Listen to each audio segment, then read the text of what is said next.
ओम गुरुवे नमः। गुरुर्ब्रह्मा है गुरुर्विष्णु है गुरुर्देवो महेश्वर गुरुर्हि साक्षात परब्रह्म तस्मै गुरुवे नमः। सचकृतार धाम मोहाली से गुरु प्यारी साध संगत को सचकृतार कहते हुए रब्बी उपदेश के माध्यम से लखदाता और सिद्ध जोगी की समानताओं के बारे में जो प्रवचन रिकॉर्ड किया जा रहा है। भाग 1 में बताई गई कुछ समानताएं कि दोनों गुफा में विराजमान है। उसके बाद दोनों के बकरे चढ़ाए जाते हैं, ये बताया गया। तो आगे और काफ़ी सारी जो समानताएं दोनों के पास दोना है, ये बताया गया। और काफ़ी सारी जो समानताएं हैं उसको अब जिक्र करेंगे भाग 2 में कि दोनों के पास है दिव्य भव्य सवारी। सिद्धोगी बाबा पौनाहारी जी ने जब गोरखनाथ जी ने उनको घेरा डाला तो उन्होंने वहाँ एक दिव्य भव्य मोर को प्रकट किया और उस पर सवारी की और देवड़ सिद्ध की तरफ रवाना हुए। वो मोर प्राकृतिक मोर नहीं है जो हमें दिख जाता है यहाँ पे संसार में, उस पर तो कोई पौनाहारी हमें दिखते नहीं। वो दिव्य भव्य होता है, अलखलोक से शिवलोक से शिव, तो वो भव्य और दिव्य अलग शिवलोक से मुक्त नित्य आत्माएं सिद्ध आत्माएं होती हैं जो जिनको सामयिक मुक्ति से मुक्ति मिली होती है शिवलोक जब वैकुंठ धाम में।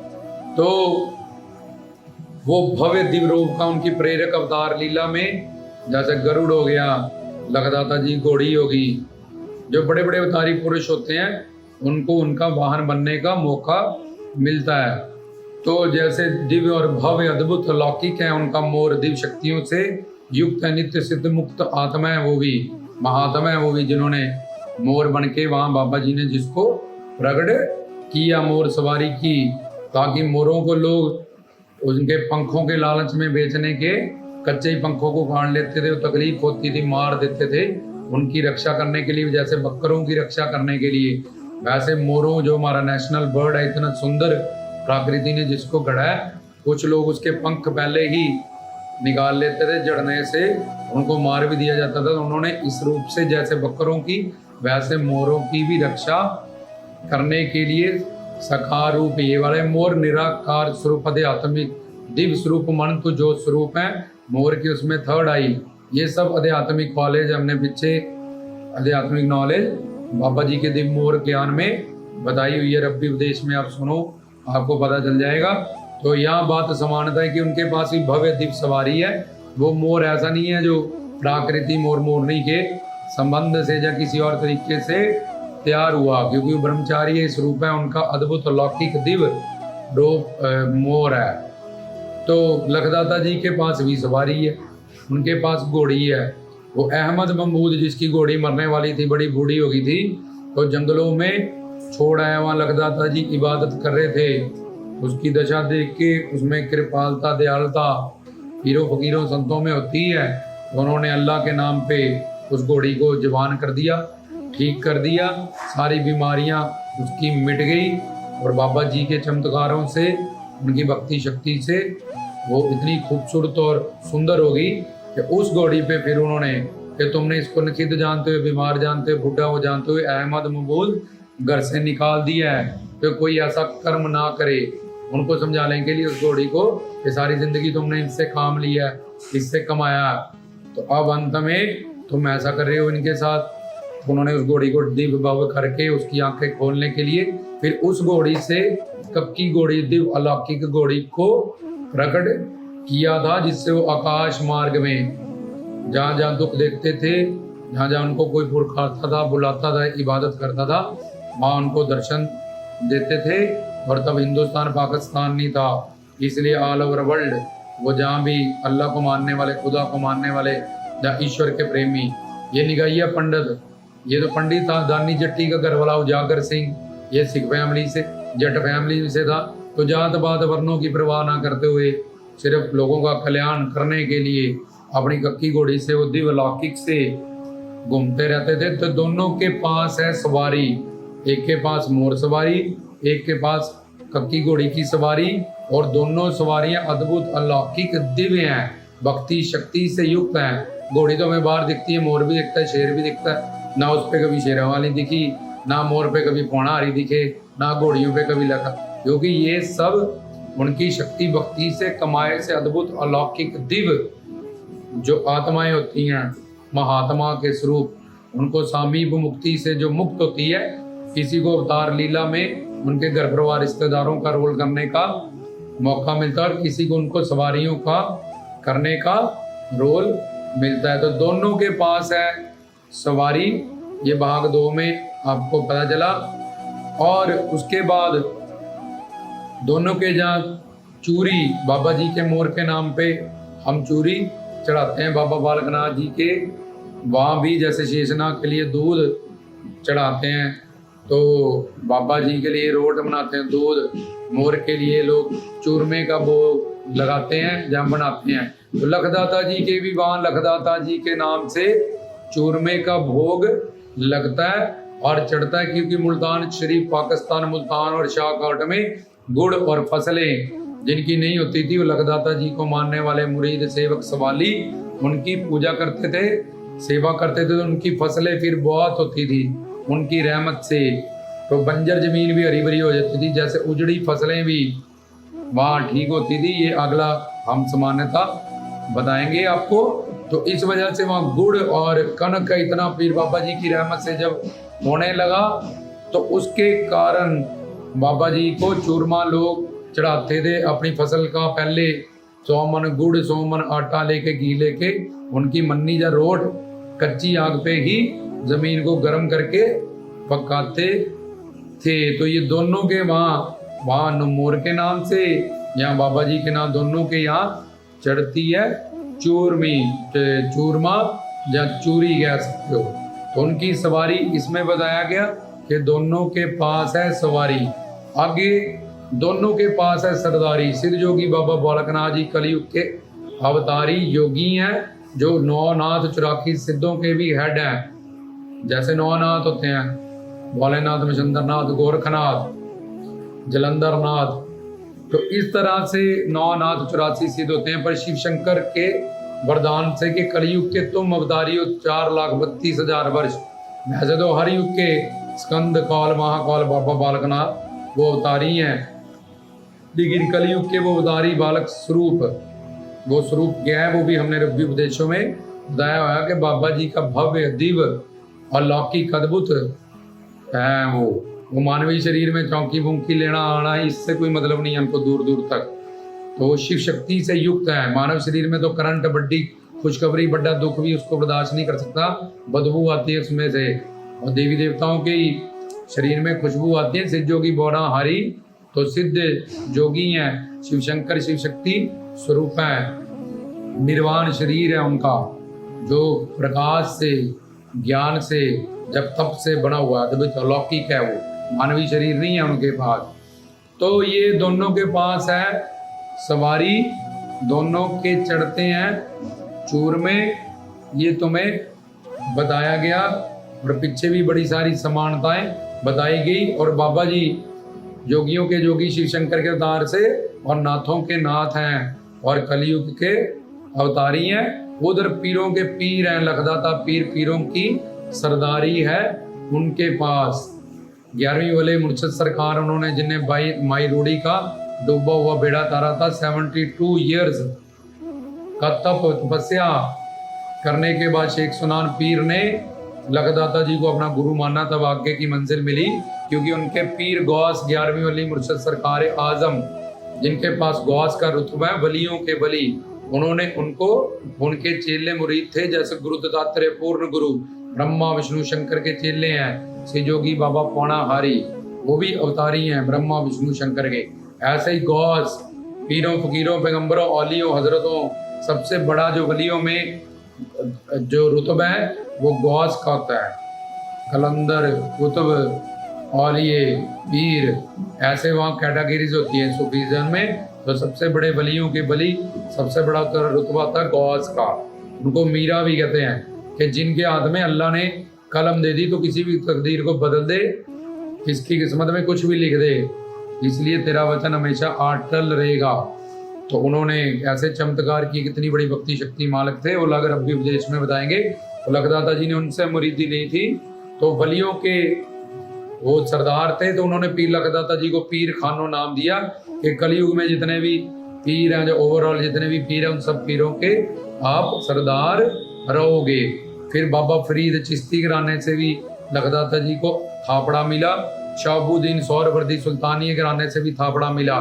तो पीरों का पीर 365 के 65 दिन जिनके सालाना भंडारे हो रहे हैं, हर जगह पे, हर पिंड, हर शहर में, हर घर में उनका चिराग देखने को मिलता है।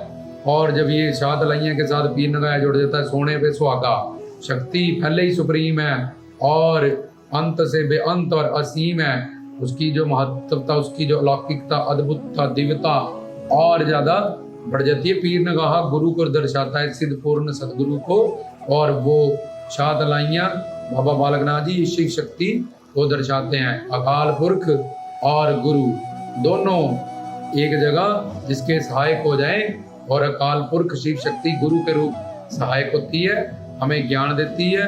तो हमने इस प्रवचन से आपको उनकी समानताएं बताई कि दोनों के पास है सवारी, दोनों को चढ़ता है चूरमा, वहाँ मोर का, यहाँ बाबा जी का।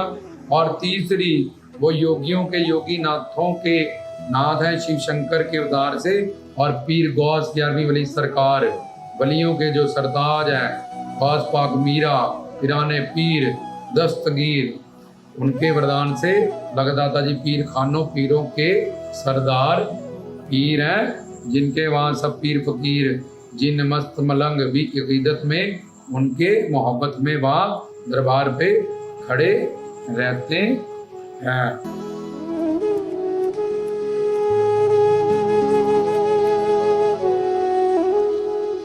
तो उनकी समानताओं के बारे में बताते हुए, दोनों के पास है खुंडी। ये खुंडी ज्ञान का प्रतीक है, तपस्या का प्रतीक है। फिर लखदाता जी घोड़ी पे बैठे हैं, हाथ में खुंडी दिखाई है कि जब तप तपस्या करने से पीर फकीर बनते हैं। और पौणारी के पास भी खुंडी है जो तपस्या का प्रतीक है। पौणारी ने क्या तपस्या की है? अष्टांग योग से तपस्या की है। खुंडी रखते हैं कि हमारी बाजू ना थके, नीचे माला जो है वो नीचे जमीन से ना टच हो।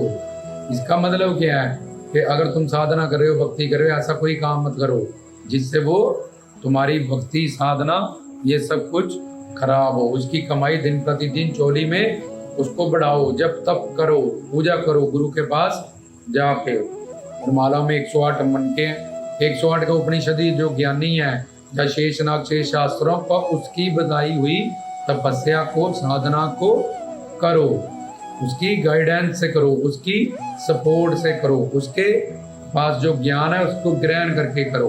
तो ये मन को जो बिगड़ा हुआ है, इसको ज्ञान की कुंडी से, अभ्यास की, विराग की कुंडी से ठीक किया जा सकता है। तो बाबा जी उस ज्ञान की कुंडी को, हमें दोनों के पास कुंडी है, दोनों के पास जब तब की ये निशानी है। और पीर बनते हैं सुफियाना में लखदाता जी, जैसे पहले कामल सतगुरु, पूर्ण गुरु कहते हैं होना चाहिए। पूर्ण गुरु, उनसे इश्क हकीकी, उनसे रूहानी इश्क, इबूदियत, उनकी दास्ता, तन मन धन से उनकी सेवा, उनकी गुलामी, उन संपना, कम बोलना, वजनदार बोलना, लिमिटेड बोलना, जितना ज़रूरत है उतना ही बोलना, फालतू नित्या चुकी ये सब कुछ नहीं करना। हाफिज़े नज़र, गलत चीज़ों को नहीं देखना। हाफिज़े दम, अपने दमादम मस्त कलंदर, पवन गुरु, नाद गुरु, इसकी विद्या को शब्द गुरु ग्रहण करना। और उसके बाद हाफिज़े कल्ब, ये मन को शुद्ध कैसे बनाया जाता है उसके लिए साधना करना।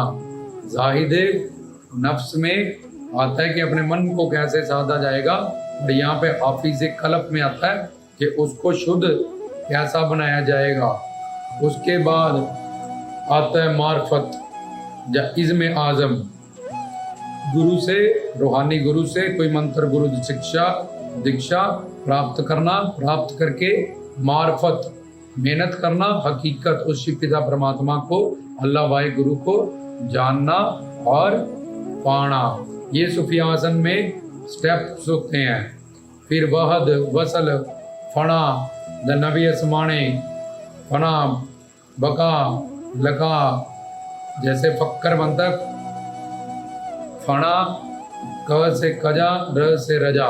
तो ये बता रहा हूँ जो जब तब का संकेत है पूजा तपस्या का। तो पीर इस तरह से बने कामिल मुर्शद इश्क की अबूदियत, फिर जाहिद नफ्स या कुन संपना, फिर हाफिज कलब, हाफिज नज़र, हाफिज दम, हाफिज कलब, इज़्म आज़म, फिर इज़्म आज़म के बाद मार्फत, हकीकत, वहद, वसल, फना, ये सब फना फक्कर, ये फना फफा यहाँ पे बना जाके फ़कीर का फना, बका, लका, और इसके अंदर भी नबी आसमानी जो हमने सूफियाना रब्बी उपदेश लगदाता जी के रिकॉर्ड किए हैं, उनमें ये सारे प्रवचन पढ़े हैं। तुम देख सकते हो कि एक पीर की साधना से गुजर के बनता है, तो ये सारी साधना तपस्या का प्रतीक है, वो कुंडी जो हमें गुरुओं पीरों संतों ने सिखाई। और श्री जोगी बाबा पौना हरि के पास जो कुंडी है वो भी अष्टांग योग, तपस्या, जप, यम, नियम, आसन, प्राणायाम, प्रतिहार, धारणा, ध्यान, समाधि, शिव का रूप होना, जो काली मूर्ति से ऐसे करके बैठे हैं, वो शिव का परमंश अवस्था में शिव का रूप होके समाधि लीन उनके साथ बैठे हैं। उस अवस्था में उनमें और शिव में कोई फर्क नहीं। और काली मूर्ति ये गूढ़ है, एक रहस्य है जो तुम्हें पूर्ण सदगुरु के पास जाके पता चलेगा इस गुफा का, और वहाँ तुम्हें मेरा भव्य दर्शन होगा। तो ये दोनों के पास है कुंडी, दोनों के वहाँ चढ़ते हैं पौवे। पौवे सबर संतोष का प्रतीक होते हैं, तो पीरों फकीरों के भी वहाँ पौवे होते हैं, और पौना हरि जी के भी वहाँ उसको वहाँ खंडावे कह देते हैं। और ये बालक स्वरूप हैं शिव शंकर के बाबा जी, तो इनको पौवे कह देते हैं। तो दोनों हमें सबर संतोष की दात देते हैं, जो भक्ति के मार्ग में बाबा जी की कृपा पाने के लिए सबर संतोष का होना बहुत ज़रूरी है। इसलिए वो हमें इस दोनों दिव्य गुणों की, जपजी साहिब में भी लिखा है, जत पहाड़ा धीरज सन्यारा, धीरज मतलब सबर संतोष, ये बहुत बड़े भक्त में गुण होते हैं। कि आज तुम मानने लगे हो, चौंकियाँ भरने लगे हो, इसलिए जैसे एक दिन में 10 क्लासें करनी 10 साल लगे, ऐसे ही धीरे धीरे बाबा जी को समझोगे, जानोगे उनकी भक्ति क्या है। अगर सही गुरु मिल गए, पूर्ण मिल गए, तो उनकी इस यात्रा को करोगे, घर बैठे शाह तलाइयाँ देउर सिद्ध जाना सीख जाओगे। उनका भव्य देव दर्शन 24 घंटे किया करोगे, अखंड दूणा को प्रचंड कर लोगे। तो सबर से पहले ज्ञान सुनोगे, फिर प्रैक्टिकली साधना करोगे। तो सबर चाहिए इसके लिए। सहज पाके सो मीठा होवे। पपीता जब बीमार होते हैं, पपीता खाने को डॉक्टर कहता है, लेकिन पपीता धीरे धीरे धीरे धीरे पकता है। सबर और संतोष, अपने से नीचे देखो कि मैं कुत्ता बिल्ला बंदर सुअर नहीं हूँ, पीजीआई में एडमिट नहीं हूँ, मुझे कैंसर की बीमारी नहीं है। अपने से ऊपर देख के डिमोरलाइज हो जाता है ये बंदा, स्ट्रेसफुल के वो मुझसे इतना आगे, इतना अमीर है, उसके पास ये है, और नीचे देख के अहंकार हो जाता है, ये गरीब है, ये दलिदर है। तो बाबा जी कहते हैं संतुष्ट रह, जो तुझे जहाँ मिला है वो क्या पोखनोत्री बना पूरी बाहर। रावण के पास पुत्र थे, सोने की लंका थी, इंद्र के पास उर्वशी, रंबा, मेनका, कुबेर उसका सर्वेंट है। जब वो ही संतुष्ट नहीं है, जहाँ तू संतुष्ट हो जाएगा, समझ जाएगा ज्ञान सुख शांति प्रेम आनंद क्या गुरु के पास जाके, तो वहाँ जहाँ तू संतुष्ट होगा वहीं तू अमीर होगा, वहीं तू ब्लेस्ड होगा जाके। चाहे 10,000, 1 लाख, 2 लाख, 10 लाख में हो जाए, अगर सोचे ये मिल जाएगा तो मैं हो जाऊंगा, तो अगली कामना 1000 से, लाख से, करोड़ से, अरब से, खरब से, 1 से 2 गाड़ी, 2 से 3, एक बेड पे सोना है, एक कपड़े पहनने हैं, एक पंखे के नीचे बैठना है, 2 रोटियां खानी है। तो इतना सारा जो देह से जुड़ा है वो भी यहाँ रह जाएगा, ये देह भी यहाँ रह जाएगी। इसलिए संतुष्ट होना बहुत बड़ा, ज्ञान के बिना कोई हरिगुरु को आंस से पाएगी ना। ये सब बातों को समझे बिना कोई संतुष्ट नहीं होता। कि ये मन का नेचर आगे से आगे कामनाओं को बनाना सबर संतुष्टि का प्रतीक है। ये दोनों पौवे, और पौवे पहने से ऐसे हमें फिंगर पैर की क्रॉस करनी पड़ती है अंगूठे से, इससे हमारा काम शक्ति पे कंट्रोल, नियंत्रण बनता है। तो यही काम फिर नाम में बदलता है। ये भोग योग में, यही परिवार करतार में, यही शव शिव में फिर बदलना शुरू होता है कि दोनों के पास हैं पौवे जो सब्र संतोष का प्रतीक है। हम देखो समानताएं भी बता रहे हैं और उसमें जो ज्ञान छुपा हुआ है वो भी आपको बता रहे हैं। तो आगे और बड़ी सारी समानताएं आपसे शेयर करेंगे। गुरु प्यारी सारी साध संगत को रामदास की तरफ से सत्य।